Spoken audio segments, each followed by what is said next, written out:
Welcome, guys, to How the Frack We Got Here, a show that takes the news and events of the week and try to make sense out of it all. I'm your host, the most Will Buchanan, and on this show, we simply are all about the facts. There are plenty of news stations out there that simply want to do anything short but inform you. Here at How the Frack We Got Here, that's all we believe in. We go up to the left, we go up to the right, we go up to the middle of independence, we go up to all sides because there's more than one side of a story to everything. And you need to know it all in order to actually formulate your own opinion. And that's what we try to do here at How the Frack We Got Here. Thanks for listening, and hold on. It's going to be fun. Hey guys, today's date, May the 22nd, 2024, and this is How the Frack We Got Here. I'm your host, the most Will Buchanan on How the Frack We Got Here. We do take the events of the week and try and make sense out of it all. Before we get started, guys, to let you know that we do try to pride ourselves on being a news podcast, which means that we only use the most reputable sources with award-winning journalism. We do not do sensational news like Fox News, The Blaze, whatever crazy Ben Shapiro, Tucker Carlson thing is now, whether it's extreme left or extreme right, we simply don't do it. We give you the facts, nothing but the facts. At the same time, we do try to watch our language, but sometimes words do fly, especially on this show. And especially if there may be things that might be shown that might be too intense for younger viewers. So viewer discretion is advised. Aside from that, welcome. So how do we actually start this week? Well, we can only start this week with, unfortunately, the expired Dorito chip known as Trump, who's been in the news for a number of things.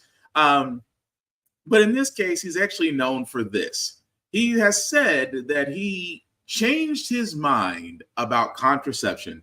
He says now that he does not support restricting birth control after saying that he was looking at contraception. Looking at contraception. Kind of interesting for a man that paid money to have sex with a porn star while his wife is pregnant and is now looking at contraception. Cue the irony. He has sat there and said, quote unquote, I have never and will never advocate imposing restrictions on birth control or other contraceptives, as he said on Truth Social. I do not support a ban on birth control, and neither will the Republican Party. Now, keep in mind, this is after the backlash that, of course, Trump had said earlier that he left it up to states, right? He left it up to the states for the states to figure out as far as how they handle birth control and abortion. As we all know, many states, conservative-led states, have actually put in trigger laws that were put in place after the fall of Roe versus Wade to trigger the bans on abortions, or if you're in Florida, less than 6 weeks now, in case you haven't been keeping up count. Is it messed up? Absolutely. At the same time, Trump is realizing, as I've sat there and said before, the biggest group of voters outside of minorities in this upcoming election are women. Women have been dealt a bad hand this entire year, really. This year and last year, to be quite honest, that you are the most ticked off group of voters out there. I mean, you can't even make decisions on your body without having a group of old white men tell you what to do. There's a kicker out there, which we'll get to very, very later in the show, that believes that, you'll be happier at home than you'll be actually in your profession because his religion says so, and that he believes his religion is under attack. But again, that's a whole other story. But ladies who are now voters and women who are about to be eligible voters, if I were y'all, it's like, who would be considered to be voting Republican at this point when this party has already shown you that they do not care about you? At the same time, you have states, much like Trump is saying, leave it up to states about abortion. Here's what Louisiana is doing. Louisiana is putting birth control pills in the same area as crack cocaine. You can't make this up.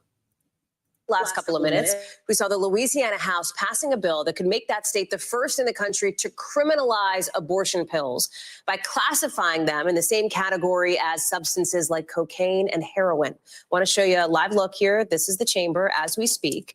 They've moved on at this point to other business. Again, they just voted in the last couple of minutes. Now, it's still got to go through the state Senate, I believe. But if this becomes law, if the governor signs it, anybody using certain abortion pills without a valid prescription could face jail time. Remember, abortion is already illegal in most cases in Louisiana, with lawmakers there actually just recently rejecting these proposed exceptions for rape and incest. Doctors in the state signing an open letter against this bill. Marissa Parra is in Baton Rouge. Okay, so bring us up to speed. Where does this bill stand and what's next? Hey, Hallie. So you were correct. So we heard some back and forth, and it is officially passed in the House, but it is not going to the governor's desk quite yet. It has to go back to the Senate. And we have already seen this has been pretty unpredictable in terms of timing. We thought that what we saw today, we would see yesterday. So this is politics. It doesn't always move in the timeline you think it's going to. And so we will see what happens when it goes back to the Senate. But I'll tell you, it is expected to pass. We saw it passed pretty overwhelmingly in the House, and we expected to do so in the Senate. And we also know the governor, he is a Republican. He has been very vocal against abortion rights, and there is no reason to expect he will not sign it once it does get to his desk. But I want to take you to that moment when we saw just now from inside the House just moments ago. 64 yeas, 29 nays, and the bill is finally passed. So 64 yeas, 29 yeas, like we said, it passed overwhelmingly in the House. And I want to take you to what we heard in our interview with State Senator Thomas Presley.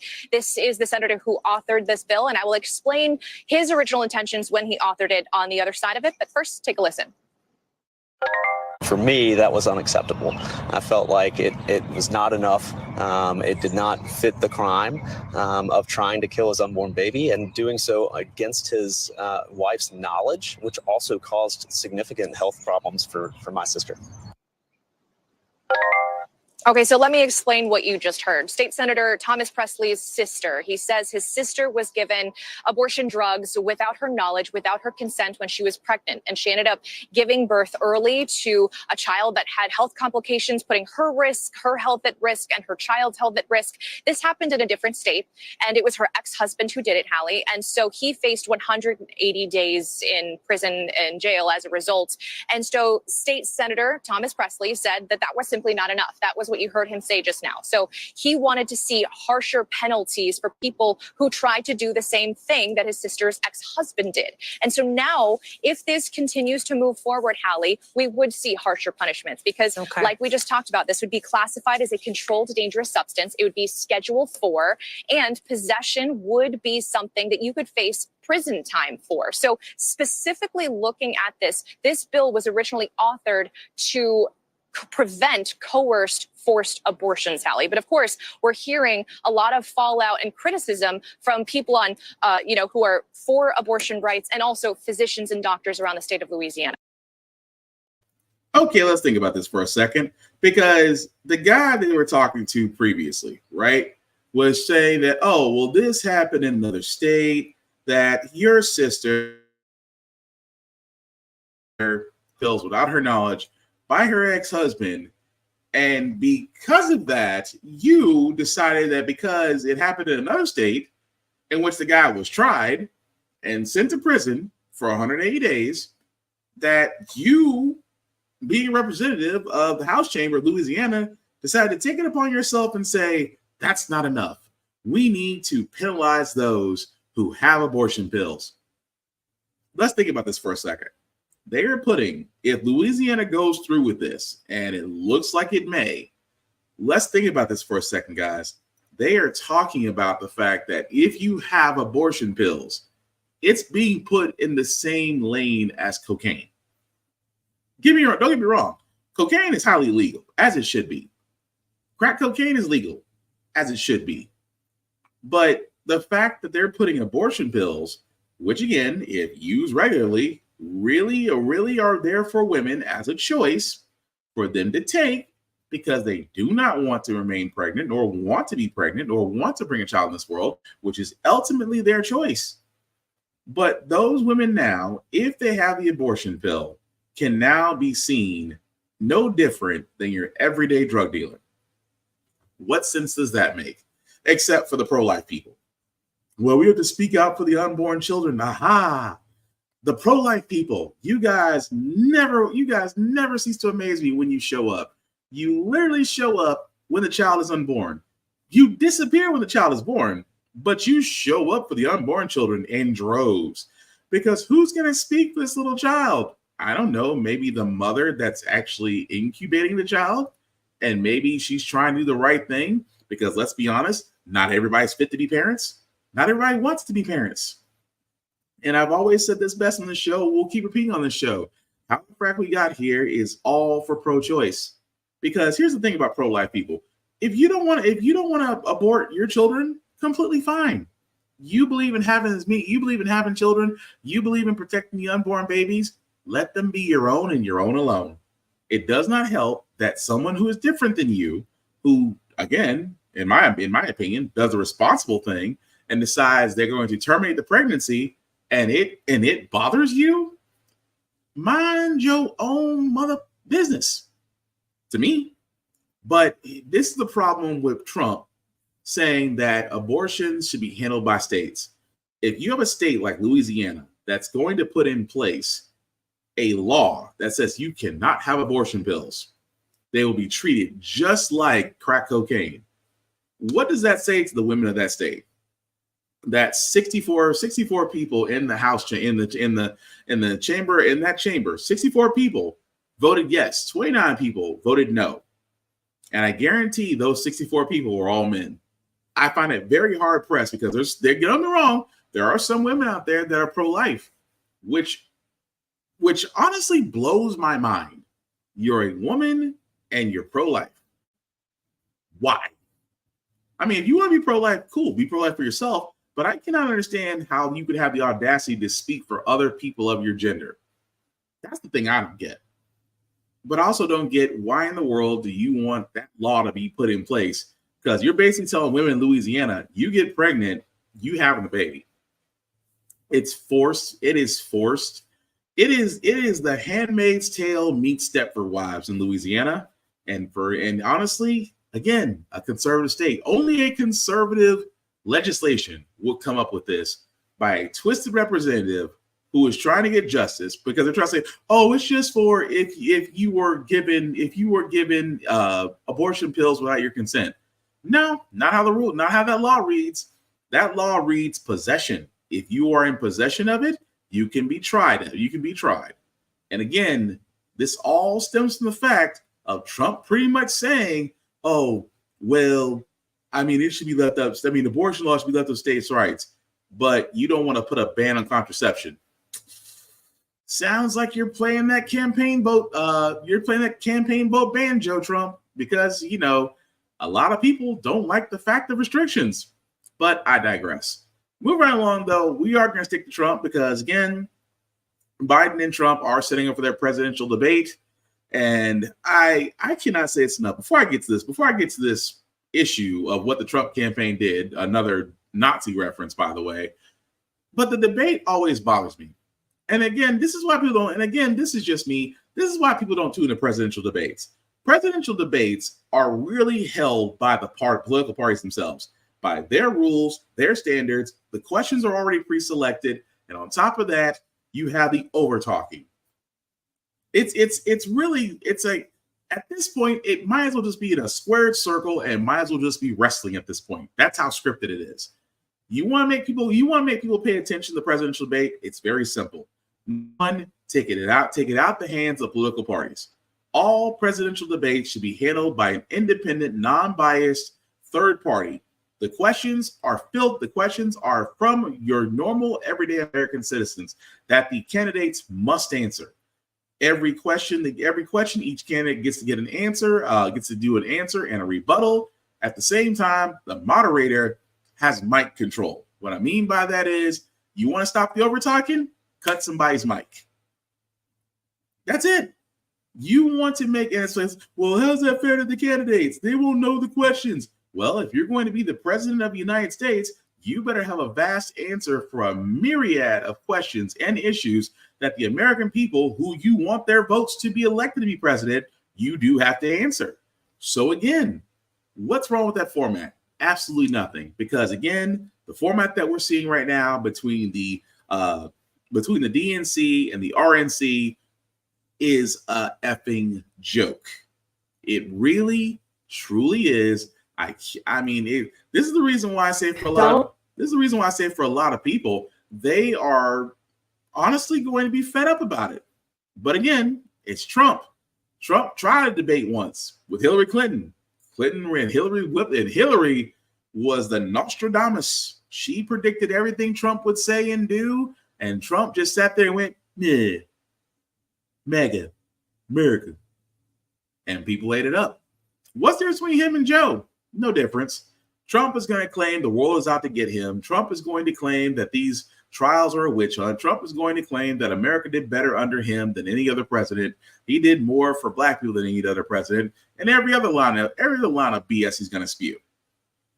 This is why I say not just as presidential debates should be changed differently. Every debate going forward should follow that format. But again, I digress. Anyway, Trump's Truth Social. This is what happens when you have people who really run your campaign and decided that, hey, what would happen if Trump becomes president? We'll install a Reich. Yes, a Reich.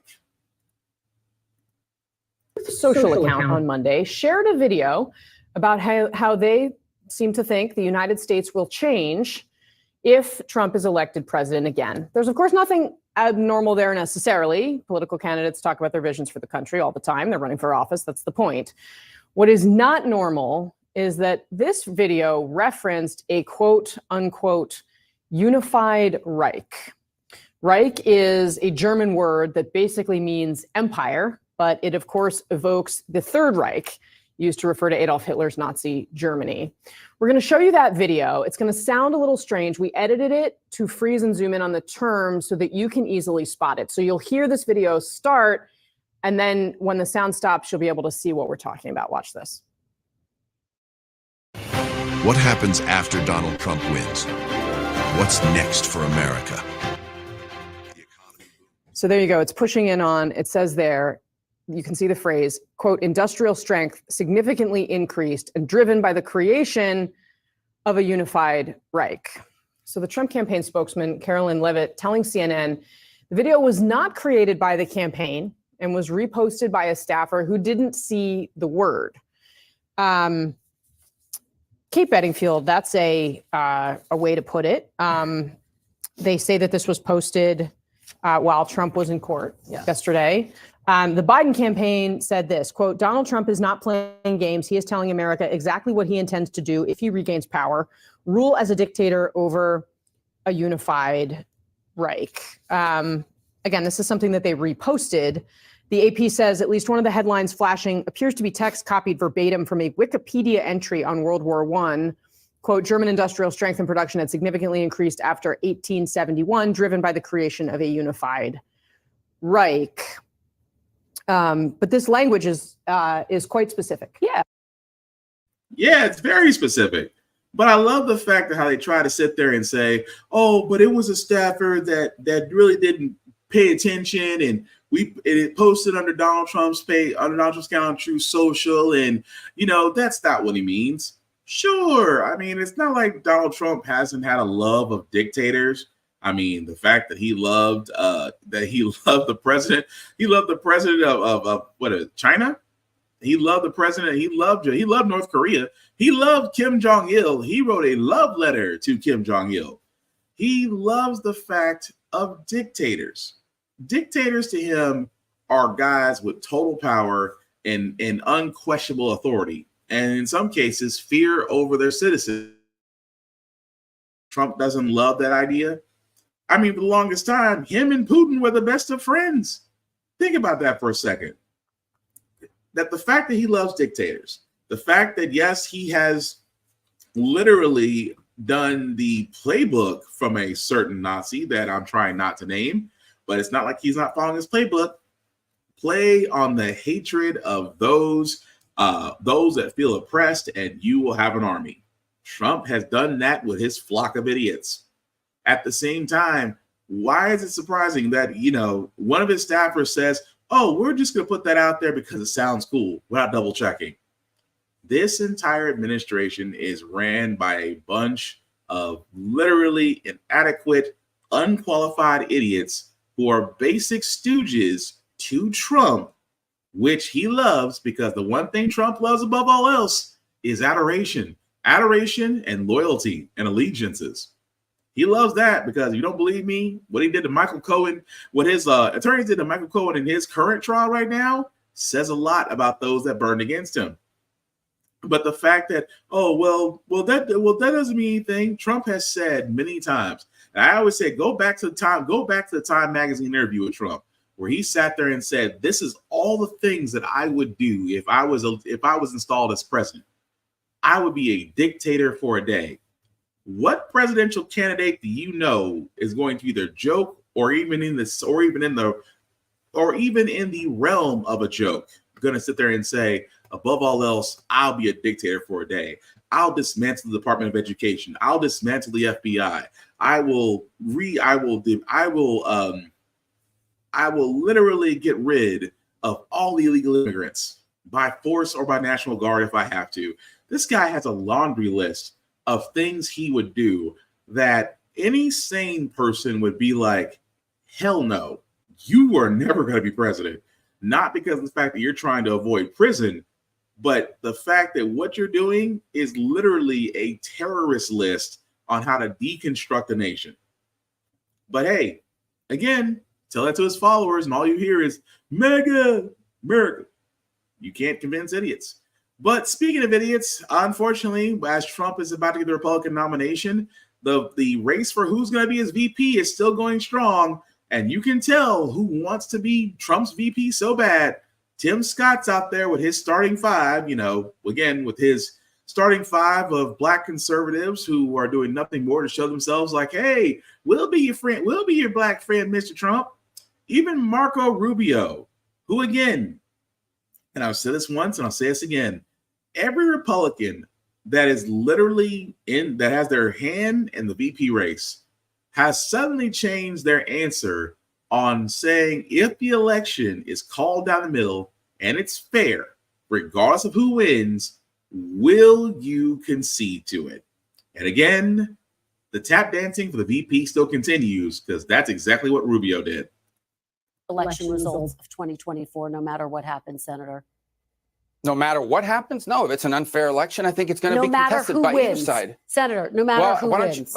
I think you're asking the wrong person. The Democrats are the ones that have opposed every Republican victory since 2000. Every single one. It's Hillary Clinton. No Democrat has refused to concede. Hillary Clinton conceded. Senator, will you accept the election results? Hillary Clinton said the election was stolen from her and that Trump was illegitimate. Kamala Harris agreed. Senator, we have Democrats now.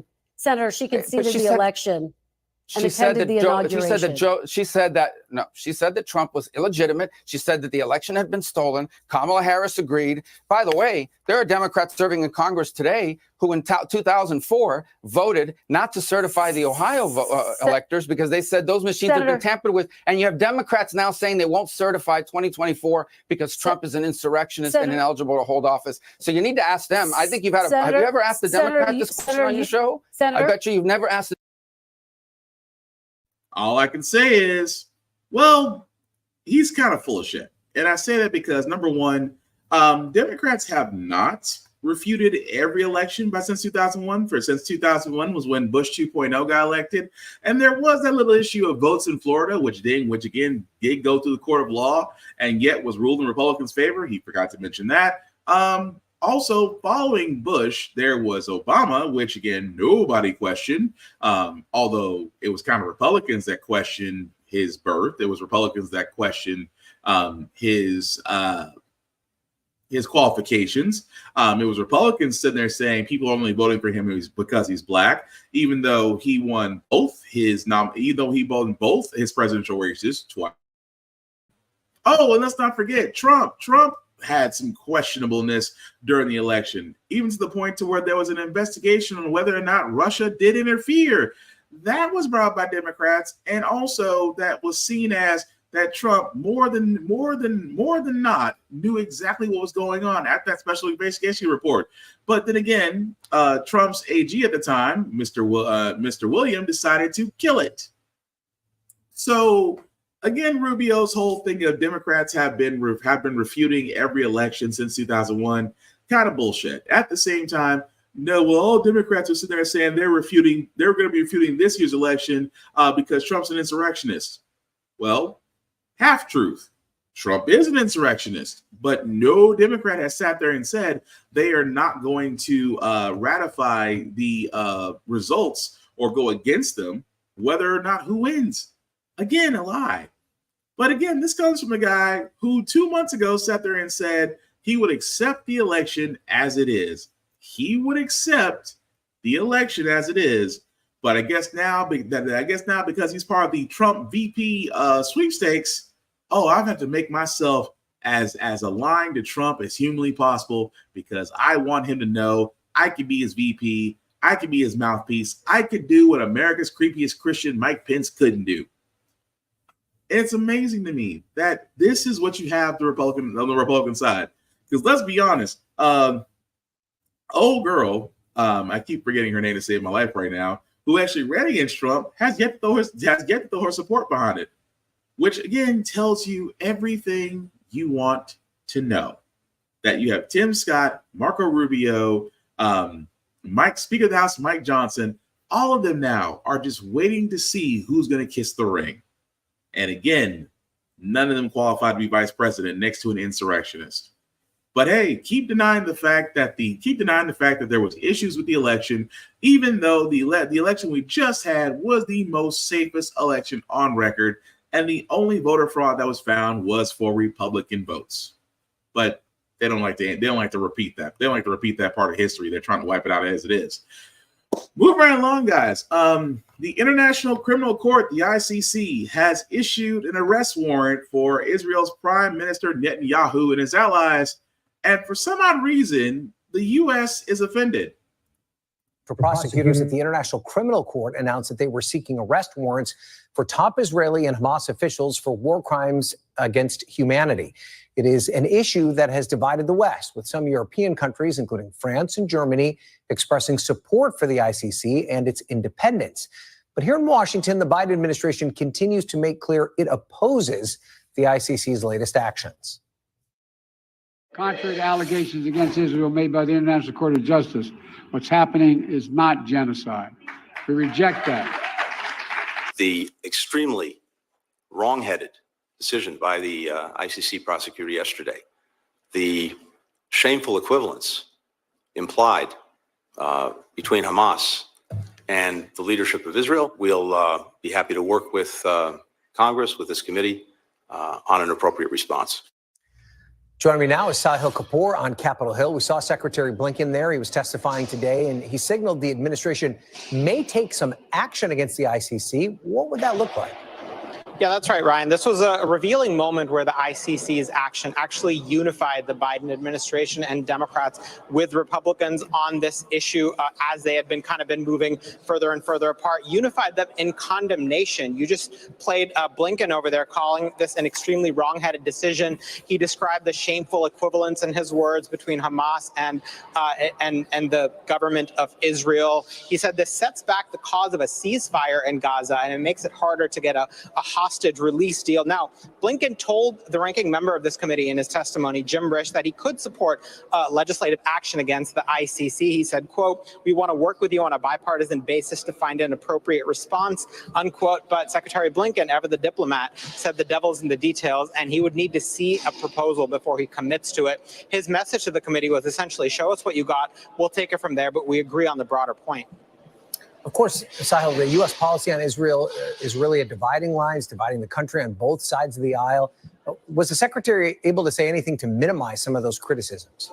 Yes, somewhat, Ryan. Interestingly, in that exchange with Jim Risch, Risch seemed to like the fact that he talked about that shameful equivalence. He said that coinage was, quote, "a good starting point for all of us." That is Risch talking to Blinken, and said he also wants to work with him. Now, of course, there are Republicans who are not satisfied with Blinken or the administration. That includes conservative Senator Ted Cruz, who had a fiery exchange with Secretary Blinken, demanding to know that the Biden administration was withholding any intel about Hamas from Israel, to which Blinken categorically insisted, no, it is not, and that reports to the contrary, in Blinken's words, were false. Their Speaker, Mike Johnson, said if the administration doesn't show leadership, Congress will consider any and all options, including sanctions, to punish the ICC and ensure that its leadership faces consequences if they proceed. And then, of course, on the progressive side, the protests continue. Secretary Blinken faced yet another protest in that room from people calling him war criminal and complicit in genocide. Finally, progressive Senator Bernie Sanders actually said the ICC is right, that the arrest warrants may never materialize, but international law must be abided by. Ryan? Okay. So yes, the International Criminal Court, the ICC, has actually in the process of issuing an arrest warrant for Netanyahu and allies For some odd reason, the U.S. is annoyed with the ICC. I don't understand how, because it was Israel that did initiate the fight against Hamas. It was Israel that is actually using their IDF forces to go against the public as well as the press there. It was the IDF that is actually going against Doctors Without Borders and the Earth Earth humanitarian efforts there to get food and water to those in Gaza. It is also Netanyahu that wants to invade other areas because, again, Israel is somehow oppressed. And yet the U.S. along with the Secretary of State is somehow scratching their heads over this. I'm baffled because, again, what is this whole thing about U.S. taking Israel? I mean, even Biden had already said, "I am calling for a ceasefire." President Biden, you can call for a ceasefire anytime you want to. We are kind of footing Israel's bill in the Middle East. If you pull funding, if you pull support, if you pull resources from Israel in the Middle East, Israel will fold. Versus sitting there saying, I am forcing Netanyahu to call a ceasefire while we're still financially and using resources, including soldier support to Israel. Help that make sense, because on one side I can see why the ICC is right. On the other side, I'm confused how we're still somehow supporting Israel. Oh, well, you're a Zionist or you're pro-Palestinian. No, I am trying to figure out why in the blue hell are we supporting Israel when Israel's not the one being oppressed? We call for, we want a ceasefire so bad, and yet we also have the ability to cause or force Israel to do a ceasefire. And yet Biden has pulled the trigger. I ask again, what kind of dirt does Israel have on the U.S. to where the U.S. proudly gives money and resources with no problem? And again, for all those that are wondering why Netanyahu deserves this warrant, because again, he's not the only one. Back then, Bush 2.0, he also was dubbed a war criminal, and the ICC court did issue a warrant for him, although the warrant itself was never enforced because, let's be honest, it's seen more as a show of force than anything else. So again, for all those that are wondering why Netanyahu is, being given this righteous honor of an arrest warrant, Jake Tapper asked him a simple question, and he dodged and danced right past it. Because what Hamas did on October 7th, just to make this clear, what Hamas did is abhorrent, as is the refusal to return the hostages. Abhorrent. But whether or not it was Israel's intent, tens of thousands of innocent Palestinians, including countless children, have been killed and maimed by the IDF in your war against Hamas. Is there anything you and the IDF could have done any differently to avoid all the loss of innocent lives in Gaza? First of all, every civilian casualty is a tragedy. Every child lost, or every woman lost, or every innocent person lost is a tragedy. But for Hamas, it's a strategy. So while we go out of our way to get them out of harm's way, Hamas goes out of its way to keep them in harm's way, shooting at them if they try to leave the battle zones. But many have left. Thankfully, I can say that. Yeah, that's all he said. He literally sat there and said, could Israel and the IDF forces could have done anything different to prevent innocent deaths? Keep in mind, the IDF has bombed humanitarian efforts and claimed it was an accident. The IDF has detained press journalists out there because they were showing videos of what the IDF were doing to there. Again, Netanyahu had a perfect time to sit there and say, well, you know what? That's not, it's not supposed to happen. Unfortunately, it's an act of war. He blames Hamas. And yet people wonder, and yet you have Blinken, who also should be considered a war criminal for various obvious reasons. I'm surprised that, I hate to say it, that Biden being in cahoots with Netanyahu, that he also hasn't had an arrest warrant put out for him. But right now, it's just the Israel Prime Minister welfare queen that is loving the fact that the U.S. is still backing him for reasons beyond my comprehension. But speaking of things beyond my comprehension, President Biden did speak at the Morehouse graduation, giving the commencement speech. Now, Mr. President, I have sat there and said for the last year and a half, as you are coming up on your nomination, that President Biden is going to have a hard time getting black voters, specifically black men to vote for him, considering the fact that a lot hasn't been done for black men during his administration. I mean, we were supposed to have the George Floyd Police Reform Bill. That was killed. We were supposed to have the Voting Rights Act. That was killed. We were supposed to have Build Back America.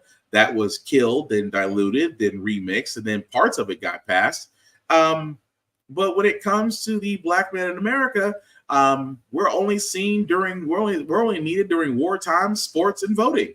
So with that also being said, President Biden had a unique chance at Morehouse to really speak on that and to really encourage those. And, well, he did this. Humanitarian crisis in Gaza. That's why I've called for an immediate ceasefire. An immediate ceasefire to stop the fighting. Bring the hostages home. And I've been working on a deal as we speak, working around the clock to lead an international effort to get more aid into Gaza, rebuild Gaza. I'm also working around the clock for more than just one ceasefire. I'm working to bring the region together, working to build a lasting, durable peace. Because the question is, and you see what's going on in Israel today, what after? What after Hamas? What happens then? What happens in Gaza? What rights do the Palestinian people have? I'm working to make sure we finally get a two-state solution, the only solution, for two people to live in peace, security, and dignity.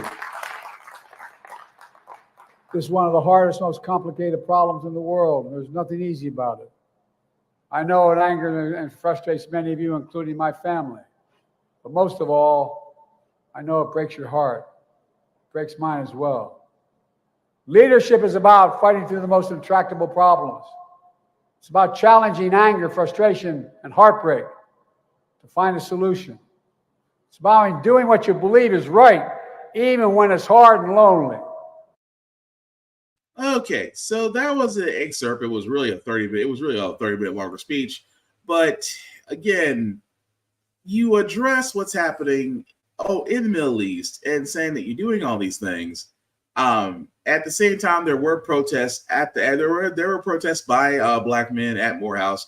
Their backs turned away from the president just because he didn't really say anything that really would get, hopefully your chosen voter demographics attention. You talked, and again, I hate to say this, I really hate to say this, but black men in this day and age, and of course I can't speak for all black men, are not concerned about what is happening literally overseas. Some black men are dealing with, what problems are going on today as far as wage income, housing, credit, financials, education, getting, taking care of your children, things of that nature. Things that black men are considered while they're still being used as targets by law enforcement and pretty much not being denied justice, but yet time is given to them like dinner, like McDonald's at a Trump residence. And again, Biden had a wonderful moment to sit there and really speak on that and really try to gain black men to get black men to look at him as potential voting. And I'm sorry, President Biden failed. But again, this doesn't mean that black people are going to turn to Trump. I mean, you might have a few people out there that are trying to go viral, trying to say, we go black people for Trump, or black women for Trump, or thugs for Trump. They're out there just trying to get viral and trying to get endorsements and money. Because again, I have already said many a times, the conservative side of the world is lucrative, and the Candace Owens, the Stacey Dashes, the Tim Scotts, I can keep going down the list of potential of black people that used to be on Fox News and at the Republican convention who made bank spewing lies that they don't even believe themselves. At the same time, they come and they go. But Biden at Morehouse could have literally done something great and actually curve some attention and actually have black men kind of look in his direction to see, because right now it's almost as if President Biden is ignoring a potential voter base. Because again, black men do vote, and we should be voting more. Because don't believe me, Georgia's a pretty good representative. The last election, this last special election in Georgia was a pretty good example of that. But I want to move on again because I know we talked about this last week about a certain NFL kicker who decided that he was going to express himself in his religion. And I said it best about I call him, and it's not Burkett, but it's really everybody's been calling him, butt licker and everything else.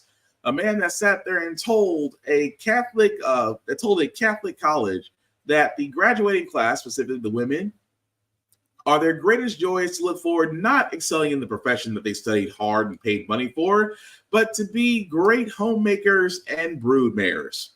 In allowing them to sell the home for their men to come to and be the men, because as Mr. Buttlicker did say in his speech, I am so glad my wife was the homemaker that allowed me to be the man I am today by kicking a football and being the least valuable player on a football team.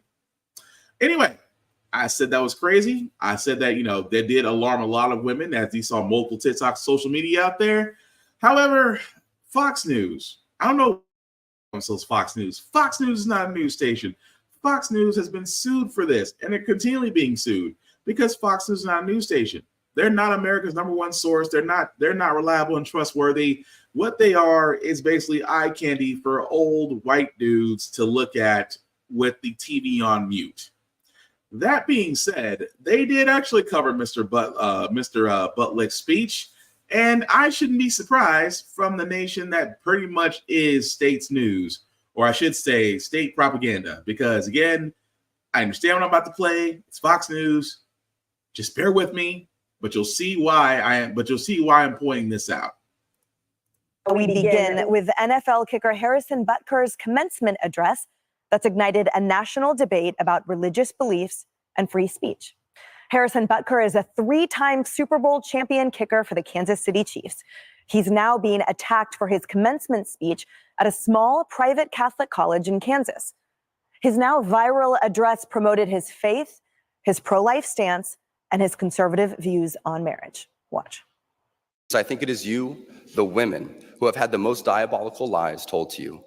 How many of you are sitting here now about to cross this stage and are thinking about all the promotions and titles you are going to get in your career?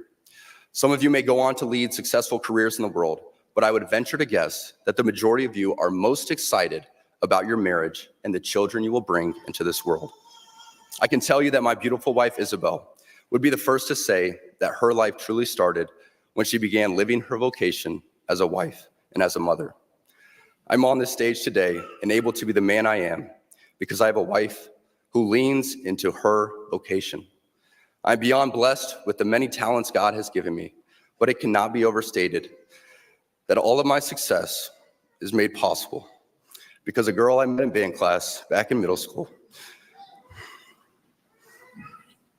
would convert to the faith, become my wife, and embrace one of the most important titles of all, homemaker.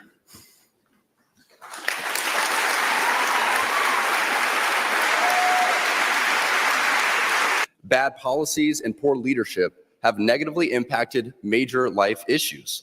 Things like abortion, IVF, surrogacy, euthanasia, as well as a growing support for degenerate cultural values in media, all stem from the pervasiveness of disorder. Our own nation is led by a man who publicly and proudly proclaims his Catholic faith, but at the same time is delusional enough to make the sign of the cross during a pro-abortion rally. I am certain the reporters at the AP could not have imagined that their attempt to rebuke and embarrass places and people like those here at Benedictine wouldn't be met with anger, but instead met with excitement and pride. Not the deadly sin sort of pride that has an entire month dedicated to it, but the true God-centered pride that is cooperating with the Holy Ghost to glorify him. To the gentleman here today, part of what plagues our society is this lie that has been told to you that men are not necessary in the home or in our communities. Be unapologetic in your masculinity, fighting against the cultural emasculation of men. Do hard things. Never settle for what is easy. Kaylee, what do you make of that? You know, a lot has been made of his comments about women, which I found to be absolutely spot on. I'm a working mom. I've had a job at the height of politics. I have a job now at the height of television. That's not my best job in life. My best job in life is being a mother, is the things I do at home. Beautiful words about his wife. But while a lot has been made of those comments, people ignore the other 19 minutes of the speech. I listened to all 20 minutes on my way in, and I was blown away. This was the best graduation speech that I have ever heard in my entire life. He talks a lot about Christianity. He says the world wants you to hide this away. The world wants Christians to be harmless. But he said, we are in mission territory in a post-God world. Stop and think about that. So many of the problems that we talk about here on the couch, the crime out on the streets, the kids that, abortion till birth, which we talk about in some states, these stem from a culture that doesn't respect life, that doesn't respect faith. We live in a post-God world, and what he said is truth. And you know what? The NFL, for them to come out, their senior vice president and chief diversity and inclusion officer comes out and says he gave a speech in his personal capacity. His views are not those of the NFL. His views are the vast majority of those who watch the NFL, good, hardworking Americans, many of whom go to church, many of whom are faith-filled. How dare you say that? But here's the thing.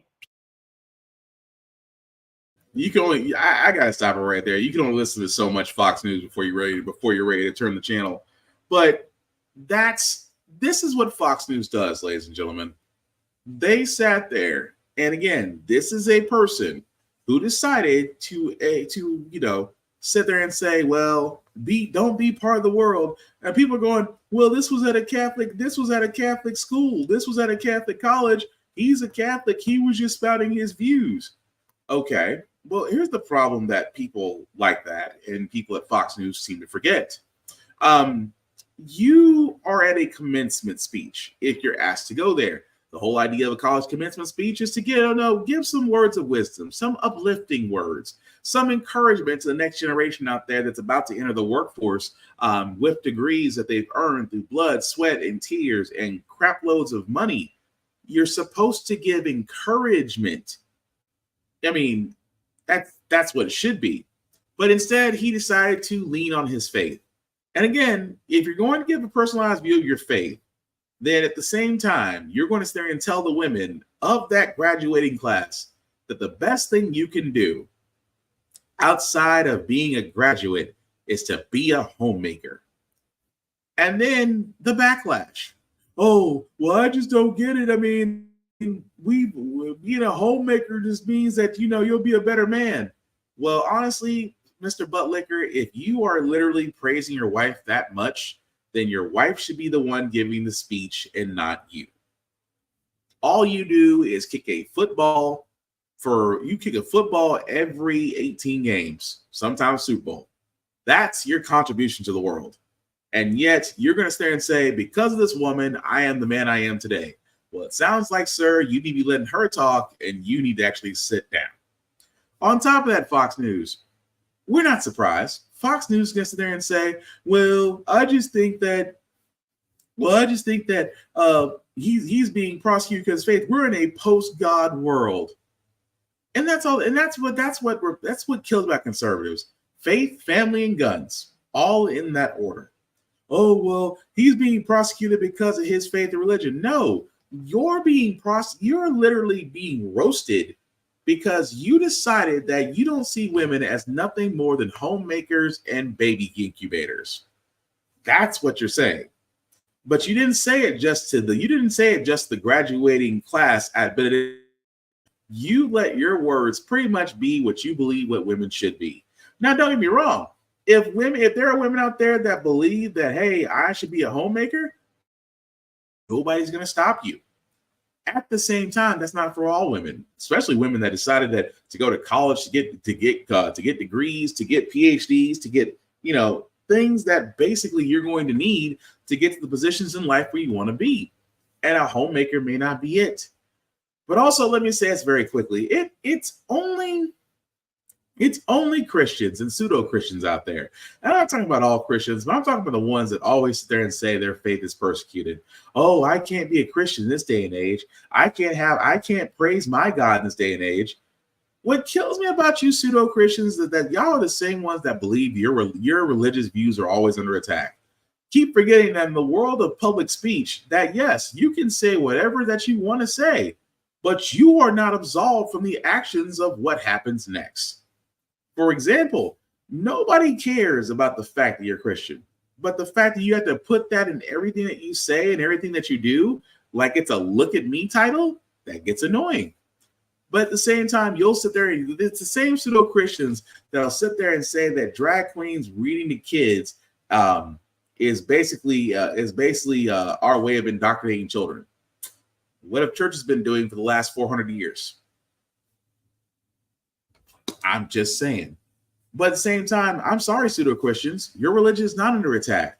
It's the fact that you have an opinion, people don't agree with your opinion, and you're crying about it.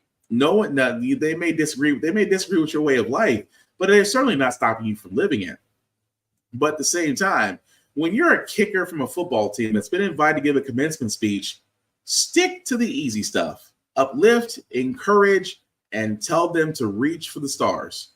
Not sit there and go back to the 1950s and tell women where you think they should belong. And maybe, just maybe, the next time you're at a Kansas City Chiefs game, you won't get heckled. But I can't say I don't feel bad for you.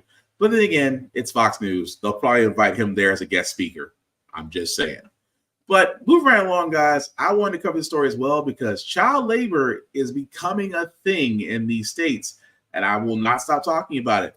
Again, especially at the Marjack Poultry in Mississippi, where 4 minors were working at a poultry plant by the same firm just months ago, was responsible for a 16-year-old that was killed because of his mishandling of his machine. Marjack Poultry is literally in Mississippi and Jasper, Alabama. They had workers there that basically were younger than 17. Although Marjack swears that the identification and papers they got on these kids show that they were older than 18, and also said that I wish I could make this up, that some of the jobs they were doing were not prohibited by federal regulations. This is the part that I keep talking about, that when it comes to labor force, that they're not going to raise the minimum wage, although they should. They're not going to really look at a universal income as they should, because what they're doing, what these conservative states are doing, because again, there's plenty of jobs out there, but those jobs are not able to support anybody trying to survive.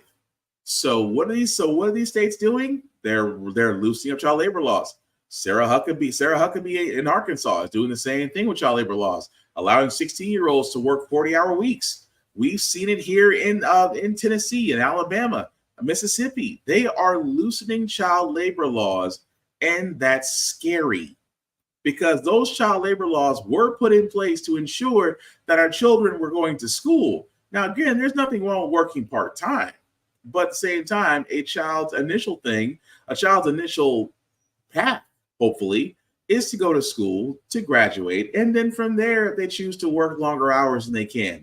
But a child who is still in rudimentary, elementary school, or high school should not be working a 40-hour week. That's just that simple. And these companies really should be getting fined for that and not just a slap on the wrist.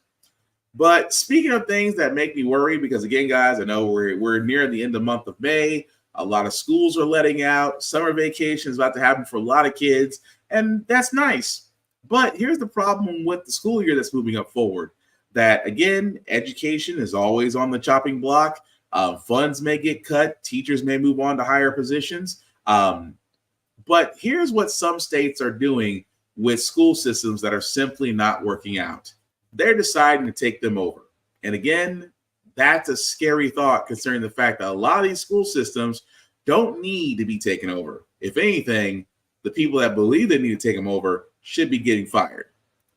Many states are adopting a drastic approach, taking them over. They're stepping in with new policies and new leadership, hoping they can turn things around. But some teachers say they don't believe the approach is always best for their students. ABC's M. Wynn traveled to Houston, where the district is finishing its first full school year under state control. But the fallout has already begun.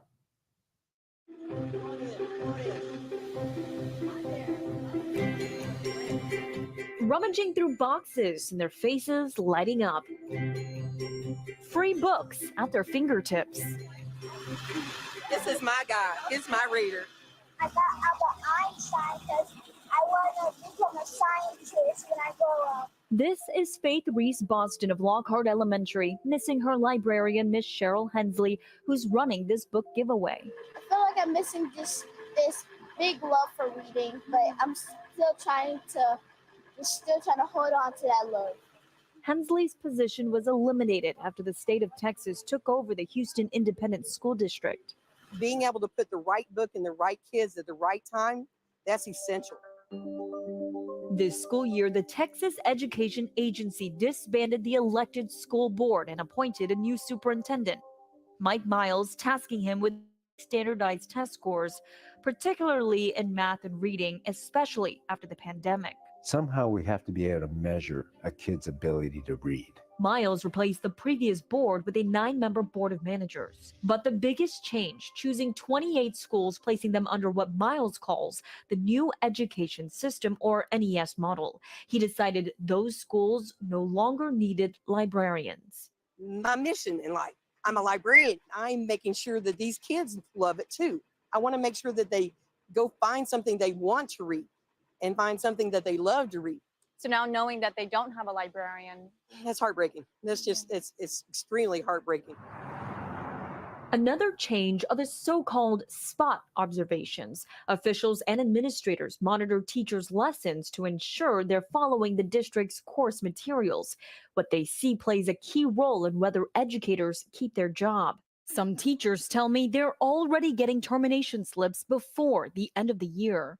Amid a teacher shortage, these changes are driving teachers like out of the classroom. It's never been like this. It's never felt so much like you're being strangled. Benson says when she pulled 2 students to the back of the class to help them individually, she was told she shouldn't be giving any students one-on-one instruction. The kids get worksheets to do because if they're high, then they go and do this worksheet. If they're medium, they do this worksheet. If they're low, they do this worksheet. But in addition to that, they have PowerPoints that you got to do the PowerPoints as they are. So I want to change it. Or there's words in there that the kids don't understand. I want to be able to add pictures or change the vocabulary a little bit. And all of that was discouraged. I want everybody to love learning for the sake of learning. And it has become, sadly, a space of we are learning so we can pass a standardized test. Our Houston station KTRK found HISD had the highest rate of teachers leaving the region, with 600 who have left so far this year, twice as many as the roughly 300 HISD teachers who left during the same time frame last year. HISD admits 2/3 of teachers who left this year were from NES schools, but says the model raises expectations and is not for everyone, according to KTRK. And it's not just NES schools impacted. More than 55 HISD schools have actually chosen to opt in, with others cherry-picking NES policies. A-rated Barbara Bush Elementary adding a timed curriculum, providing teachers with a timer that gives students about 4 minutes until they are required to move on to the next session.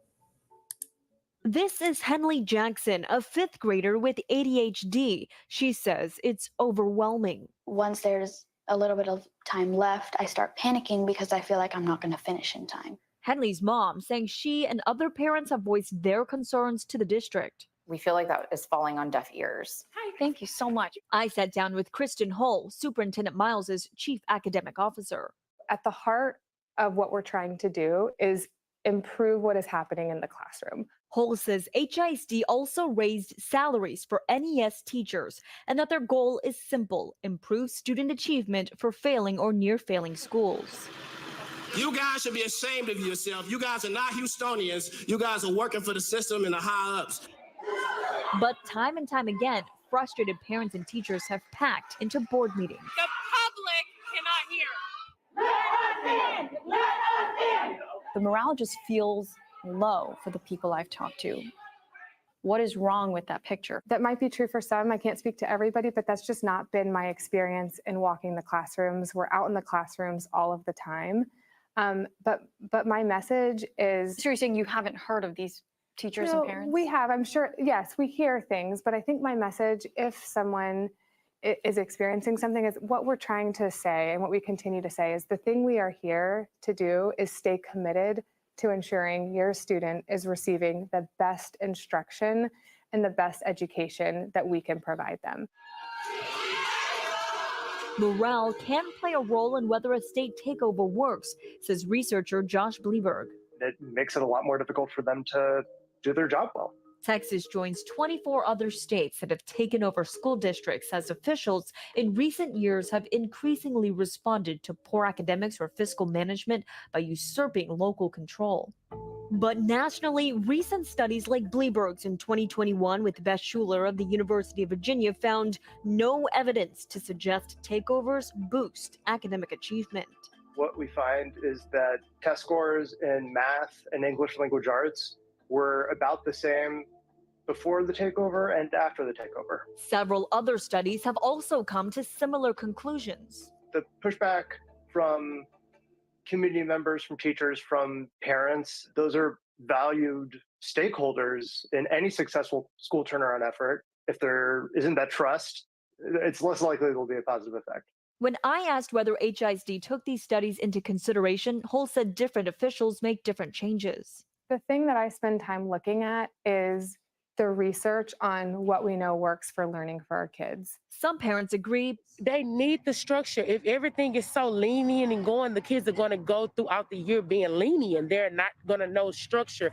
Others say they feel trapped. There's barriers to just up and leaving, not to mention people's social economic levels in life and where they live, let alone family obligations and just life in general. So, so it's not easy to just leave out of the school district. No, it's not. These grievances leading to protests. Hey, ho, ho, Miles got to go.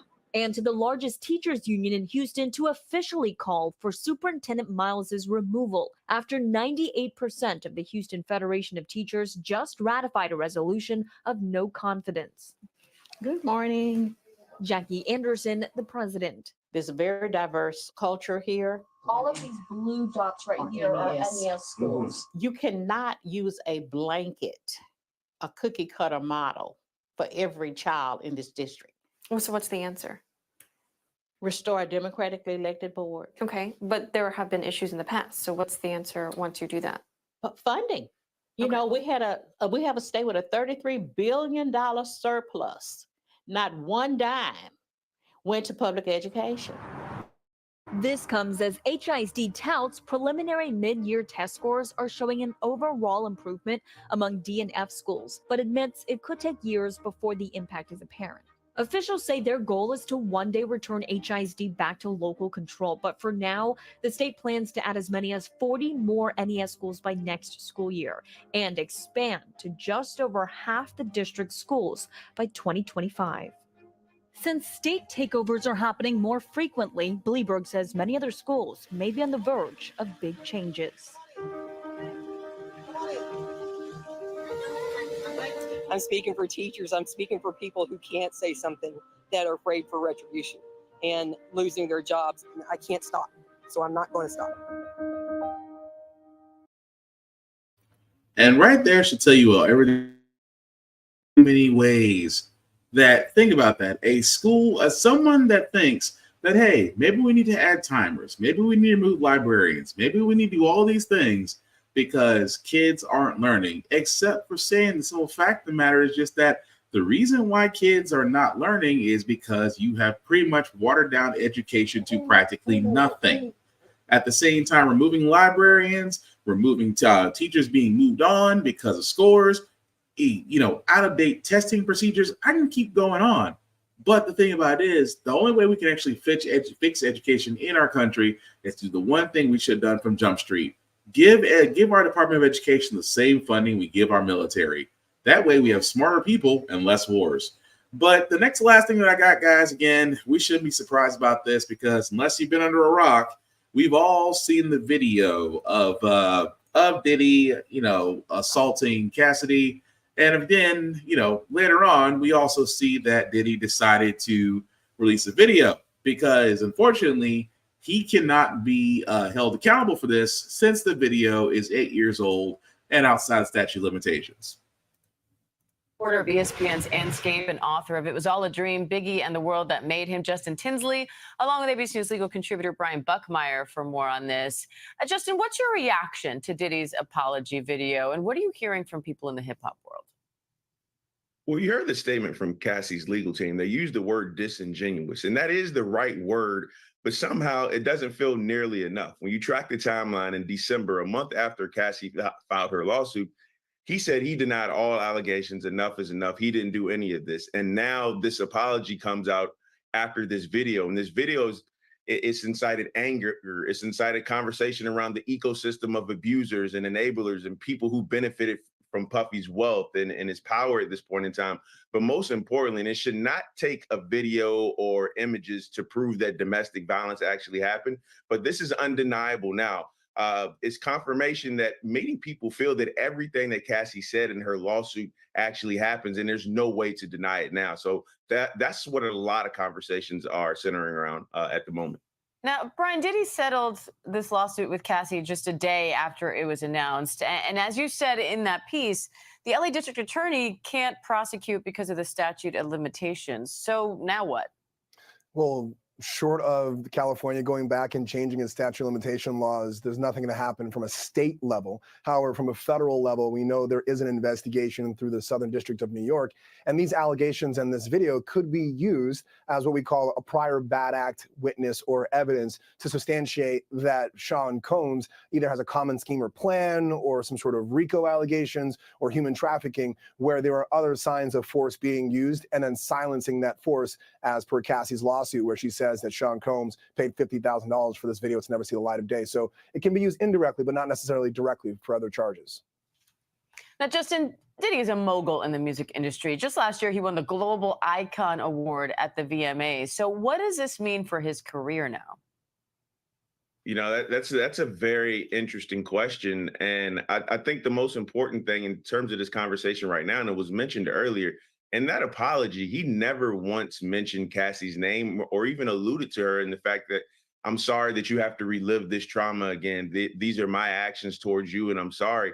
And with Puffy's image, which is pretty bad right now, from the moment he burst onto the national scene in the early 90s, producing for acts like Jodeci and Mary J. Blige, his entire image is I'm outside, I'm the party guy. Fame is something that I love.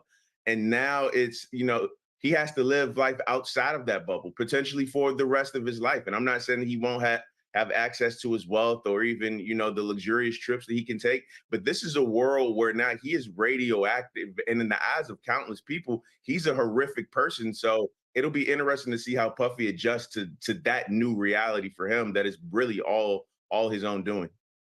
Brian, to what degree could this video be used in the separate civil lawsuits that Diddy's facing and also in the federal human trafficking investigation?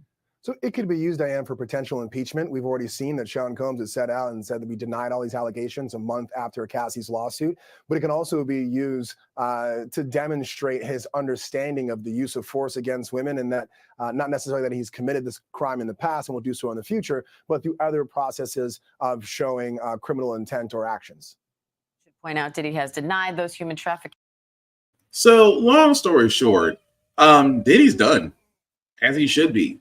But what's so crazy about that is that not only is he done, but at the same time, the fact that he can't be prosecuted because there's a statute of limitations on crimes that can be prosecuted. Now, again, I'm not going to show the whole video here. The video is practically everywhere you can find it. But yeah, Diddy's done. At the same time, what does that say about domestic violence abusers?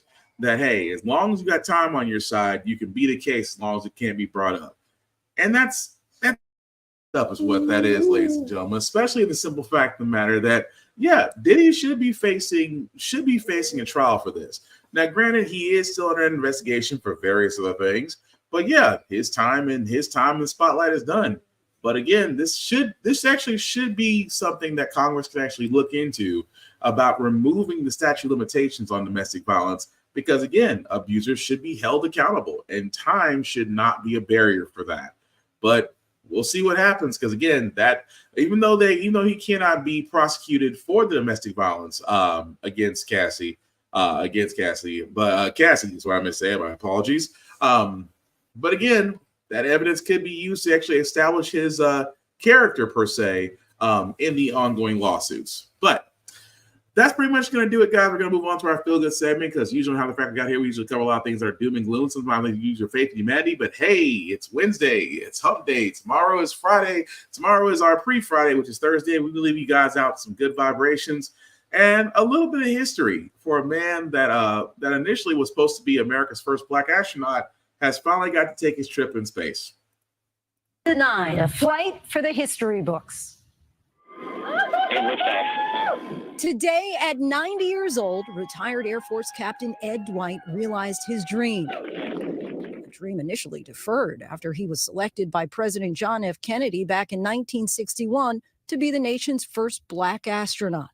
If politics had changed on in space in some kind of capacity, as I look at it philosophically, my role in the whole process was to open up a conversation about blacks in space. And I was very, very proud of it. Prouder still this morning as he made history. No longer about breaking racial barriers. Today was about breaking the sound barrier, blasting off in West Texas on Blue Origin's New Shepard rocket, along with 5 other passengers. The vehicle continues to climb. After waiting 63 years, just imagine his delight. 3 minutes, 14 seconds into flight, the rocket reaching its highest altitude at just over 300,000 feet. Captain Dwight finally making it to space, among the newly minted astronauts on board experiencing zero gravity. Astronaut Ed Dwight emerging back on Earth, still floating nonetheless. Long time coming. His wife, Barbara, right there to greet him with a big hug for her husband, now the oldest American to ever go to space. Overwhelmed, everything you can think of. I thought I really didn't need this in my life, but now I need it in my life. This is fabulous. And again, I thought that was pretty cool because initially, under President John F. Kennedy, he would have actually been America's first black astronaut in space at the time. But at least he did get to fulfill his dream. But doggone it, Blue Origin, y'all guys really got to fix the design of your rockets. That's all I'm going to say. But anyway, that's going to do it for this podcast, guys. I thank you all for watching, for liking, for letting people know this is live. I certainly appreciate that. Some shameless plugging before we do get out of here, guys. Of course, you can find me, Black_Spartan615, pretty much everywhere on the socials. Definitely like, share, follow. I cover a lot of things, especially not just news, but video games, things of that nature. You can also catch me on Blurred's Eye View every Tuesday and every Thursday. Again, with my shows, How the Frack We Got Here every Wednesday at 7 p.m. and Give It Podcast every Friday at 8-ish p.m. Whenever we start. But definitely follow us, guys. The like, share, and follow. Again, the link at the bottom, I'll make that just a bit bigger for you guys to see. If you copy and paste that link into your browser, taking my link tree, that's YouTube and Facebook groups for all my podcasts. How the Frack We Got Here, get bit off of this podcast. Like, share, follow. It costs nothing to do that, guys, and literally less than 30 seconds to do all those things. But simply put, we cannot do this without you. So hopefully you'll do just that. Also, guys, please check out blurstation.com. It is the vehicle that we always said that we should have our own place. That'll basically serve as our Netflix. You can find movies, television shows, art, graphics, you name it. We are basically trying to build this into the vehicle we've always wanted. We thought Tubi was it, but Tubi was not it. Because simple fact of the matter is, it was the same person, or that same person owned Fox and made his money off black creators. But yet, Blur Station is the place you want to be. If you do feel like joining, guys, please hit the Join Now button, select the Blurred's Eye View Offending membership, and please select my name, Black_Spartan. I would certainly appreciate that. At the same time, guys, it's $10.99 a month to watch Blur Station. $10.99 a month. You cannot beat that with a stick. At the same time, guys, again, if you are a content creator and do want your content to be shown on Blur Station, you first have to join being a member. And once you have joined, then you guys can go from there as far as reaching out to the creators of Blur Station. And if so, your content can be shown there. Of course, you keep ownership of your content. The only thing that they do ask is for a piece of the distribution. And if you think about it in the grand scheme of things, that's not a half-bad deal. At the same time, guys, after paying $10.99 a month for 36 months, you do get the option of owning a piece of Blur Station. It's way easier than owning a piece of Apple TV, Prime, of Hulu, Netflix. It's a whole lot easier. But again, Blur Station is the place you want to be, as we have announced that we do have partnerships with Michael Jai White, with Orlando Jones, and many others that are coming. So trust me, you definitely want to get on this train. Definitely check out blurstation.com. As we wrap this up, guys, again, I cannot stress this enough about the presidential debates coming up. I cannot stress this enough about voting. Again, they are trying to move the goalposts. They are trying to get you to do everything but vote. And I know this is going to sound corny, but again, if voting wasn't important, why are they doing everything they can to make sure that you don't?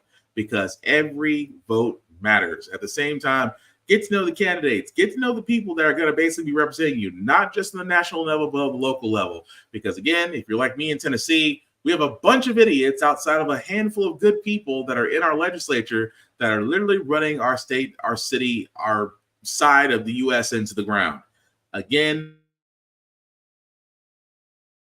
at the same time, if you believe that you can be a great public servant, there's plenty of websites out there that can help you learn how to run for office. Again, be active, be informed, don't sit on the sidelines, because we don't want another repeat of another Trump administration, because we all saw how that went. That being said, guys, the last thing I'll say about How the Frack We Got Here, it's all about staying informed. We are not trying to reinvent the wheel. We are simply giving you all the information, allow you to make up your own mind, but we do provide a lot of perspective that goes with it. We do a lot better when we're progressive. We move forward. We try to definitely correct the mistakes of the past by making decisions now that should have been done back then. Like electing our first Black woman to the Supreme Court, electing our first Black woman to the Federal Board of Governors, electing our first Black woman as a National Cybersecurity Director. All great things. When we don't learn from history, we are doomed to repeat it. That's what we keep asking ourselves. Why does everything go about our paycheck? Why are we electing different politicians, but still the same old game in Congress? And most importantly, how the frack we got here. From Obi and myself, guys, thank you all for watching. Take care of yourselves and each other, and we'll all get through this. Peace.